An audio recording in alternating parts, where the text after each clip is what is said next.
या बड़ा कोई कांड हो गया तो 100 200 500 लोग इकट्ठे हो गए, रोड जाम कर दिया, गाड़ी फूंक दी। और फिर वो कहा करते थे, आपको याद होगा कि हम डीएमएसपी से नीचे बात नहीं करेंगे। कि पहले सरकार थी वो भी यही कह रही है, ये सरकार है ये भी वही कर रही है, अब हम जाएं कहां, क्या करें। नमस्कार, अच्छे में आपका स्वागत है। मैं हूं मुकेश कुमार और आप देख रहे हैं प्राइम टाइम प्रहार। वरिष्ठ पत्रकार डॉक्टर सुनील कौशिक जी है। सुनील जी, क्या आपको लगता है कि जो जंतर मंतर पे हुआ, चाहे जो अभी रांची में हो रहा है या उसके बाद फतेहपुर में भी एक छोटा अल्फा जो है उसने भी एक छोटा एजिटेशन किया तुरंत, हालांकि सेम डे 4-5 घंटे के भीतर सरकार ने संज्ञान लिया और वो चीजें ठीक हो गई। एक इमेज जो है जेनजी के बीच में सरकार की नेगेटिव जा रही थी। क्या आपको लगता है कि संघ प्रमुख ने बीच में आकर के संवाद स्थापित करके सरकार को बचाने की कोशिश की, या एक रक्षक के रूप में बीच में आए, एक शील्ड बन करके, और जो चीज़ें हैं सरकार को क्या करना है और जेनजी को क्या करना है, ये बीच में इस संवाद से ये सारी चीज़ें एक क्लियर लाइन जो है उन्होंने सरकार को और उनके जो वोटर हैं या उनके जो कार्यकर्ता हैं बीजेपी के, उनको भी देने की कोशिश की गई इस संवाद के जरिए? देखो मुकेश जी, मुझे कोई नई चीज नहीं दिखती है। जब हम लोग फील्ड रिपोर्टिंग करते थे तब छोटे छोटे प्रकरण पर भी लोग नाराज हुआ करते थे। एक्सीडेंट हो गया या बड़ा कोई कांड हो गया तो 100 200 500 लोग इकट्ठे हो गए, रोड जाम कर दिया, गाड़ी फूंक दी। और फिर वो कहा करते थे, आपको याद होगा कि हम डीएमएसपी से नीचे बात नहीं करेंगे, डीएम तो आना चाहिए, एसपी आना चाहिए, इंस्पेक्टर से हम बात नहीं करेंगे, सीओ से हम बात नहीं करेंगे। वो पहले भी था और वो मैं अब भी देख रहा हूं। जो चीजें संवाद में कौन व्यक्ति आपको इंश्योर कर रहा है, मतलब कौन आपको प्राथमिकता के आधार पर सुनकर के आश्वासन दे रहा है, यह बहुत महत्वपूर्ण है कि जो आपसे संवाद करने वाला है उसकी हैसियत क्या है, क्या वो उस समाधान को कर सकता है।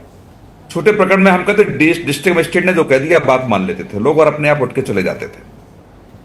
और डीएम ने जो कमिटमेंट किया कि नहीं 5 दिन की मुझे मोहलत दीजिए और मैं इस समस्या का समाधान करूंगा और सरकार तक पहुंचाऊंगा, निश्चित तौर से मैं पैरवी करूंगा आपकी तरफ से, और वो लोग मान लेते थे। वही है, सरकार को समझना होगा। पहले सोशल मीडिया नहीं थी, लोगों के हाथों में मोबाइल नहीं थे, जो कुछ हम लोगों के कैमरामैन थे, फोटोग्राफ्स खींचा और अखबार में छाप दिया, वही एक संवाद होता था और वही लोगों तक सूचनाएं पहुंचती थी। और सूचनाएं पहुंचने के बाद कभी कभी जब बड़ा प्रकरण होता था तो डीएमएसपी भी रिक्वेस्ट करते थे मीडिया कर्मियों से कि नहीं प्लीज इसको थोड़ा सा अपने ढंग से देखिएगा, आक्रामकता लोगों में नहीं आए, विवाद की स्थिति न पैदा हो। और वो हम लोग मान के भी चलते थे। ये स्थिति जो मैं देख रहा हूं, जो मोहन भागवत जी ने कहा, पहले भी हम लोग करते थे। पापा कहते थे कि जब तुम पिता बनोगे तब आपको समझ में आएगा कि समस्या का समाधान कैसे, पैसे कैसे आते हैं, समस्या का समाधान कैसे होता है। अभी नहीं समझोगे, अभी तो जो मांग रहे हो वो आपको मिल जाना चाहिए, और जो आप मांग पिता के सामने रख रहे हो वो हमें पूरी करनी पड़ेगी, नहीं करोगे तो। ये सब चीजें हम लोगों ने भी सुनी है, वही मैं आजकल देख रहा हूं। कौशिक जी, अक्सर हम लोग जब रिपोर्टिंग करते थे तो उस समय भी वो कहते थे लोग कि बीजेपी तो भाई आरएसएस से बाहर नहीं जा सकती और आरएसएस जो है वो बीजेपी को चलाती है। और इस बार इस दौरान जो है ये भी लोग कहते हैं कि जो भाई ये बीजेपी जो है आरएसएस से अलग सोचती है या आरएसएस से ऊपर उठ गई है, उसके नियंत्रण से बाहर चली गई है। तो आज जब लीडरशिप पे जब इनसे सवाल पूछा गया तो उन्होंने साफ तौर पे ये कहा कि लीडर वो नहीं होता है जो सामने दिखता है, जो भाषण देता है। लीडर वो होता है जो पर्दे के पीछे से काम करता है, यानी जो संघ है वही लीडर है। इसका उन्होंने जवाब भी दिया ऋषभ ने कि इसका मतलब अपने बारे में कह रहे हैं कि संघ चला रही है। तो काफी मतलब अच्छे, क्या आपको लगता है कि सही में ये चीजें क्लियर करके संघ ने भी एक संदेश देने की कोशिश की है, जो भाई सरकार किसी की भी हो, चला हम ही रहे हैं?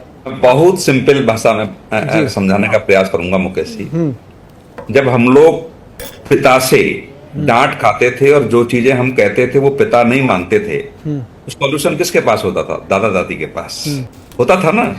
वहां एक व्यवस्था होती थी और वो जैसे मैनेज करते थे वैसे माना जाता था। वही हम स्वरूप देख रहे हैं कि जैन जी को समझाने में आप सफल नहीं हुए। रात को नरेंद्र मोदी ने रात के अंधेरे में वीडियो जारी किया और उसके बाद मोहन भागवत जी ने यह स्वीकार किया कई शहरों में जाकर के हम जैन जी से चर्चा करेंगे। ये वही स्वरूप देख रहा हूं मैं। बिल्कुल निश्चित तौर से तब के युवा और अब के युवा में बहुत बड़ा अंतर मैं नहीं समझ रहा, तब भी सवाल होते थे, लेकिन वो सवाल के जवाब जहां से हमको मिलते थे हम उसको स्वीकार करते थे क्योंकि हमारे पास कोई रास्ता नहीं होता था। अब हर बच्चे के हाथ में मोबाइल है। आज हम भी जवाब अपने घर में देते हैं बच्चों को, तो बच्चों से सहमति पाना बहुत मुश्किल होता है मुकेश जी। आज आज भी वो हमारी बात तभी मानते हैं जब वो 4 जगह से सेटिस्फाई हो जाएंगे कि हाँ पापा जी मतलब आप अगर लॉजिकल हैं तभी वो आपको स्वीकार करेंगे, या- अगर आप लॉजिकल नहीं है तो स्वीकार नहीं करेंगे। वो नहीं आर्गुमेंट करेंगे। चाहते हैं, वो बोलते हैं आप ये जो बिल्कुल। बोल रहे हैं तो आप क्यों बोल रहे हैं, आप जो कह रहे हैं उसके पीछे वो सही क्या है। यही- बिल्कुल यही वो जैन जी अब क्या कह रहा है कि पहले सरकार थी वो भी यही कह रही है, ये सरकार है ये भी वही कर रही है, अब हम जाएं कहां, क्या करें, आना पड़ेगा ना सड़क पे। बिल्कुल। उनको सॉल्यूशन कुछ नहीं मिल रहा है। जो विपक्ष में रहता है वो सारी बातें कहता है लेकिन सत्ता पक्ष में आके भूल जाता है।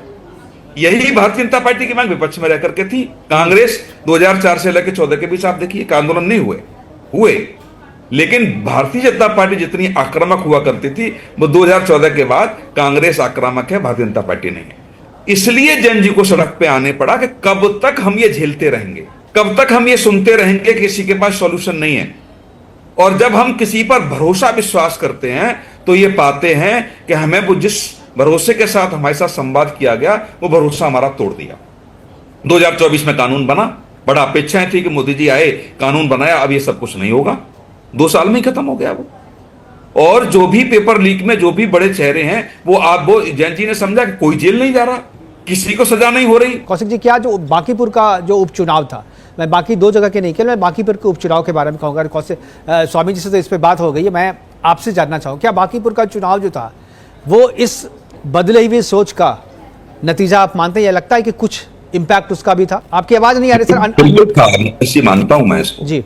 कुछ चीजें आप थोप नहीं सकते हैं, और जो थोपने की परंपरा चल रही थी उसको आईना दिखाने का काम मुझे लगता है दिया है। जैसे रविशंकर जी ने कहा कि हम बीजेपी से कुत्ता बिल्ली किसी को भी बिल्कुल देंगे, तो ऐसा नहीं है। लोकतंत्र में ये नहीं हो सकता कि जो आप थोप देंगे और आपके साथ लोग चल देंगे।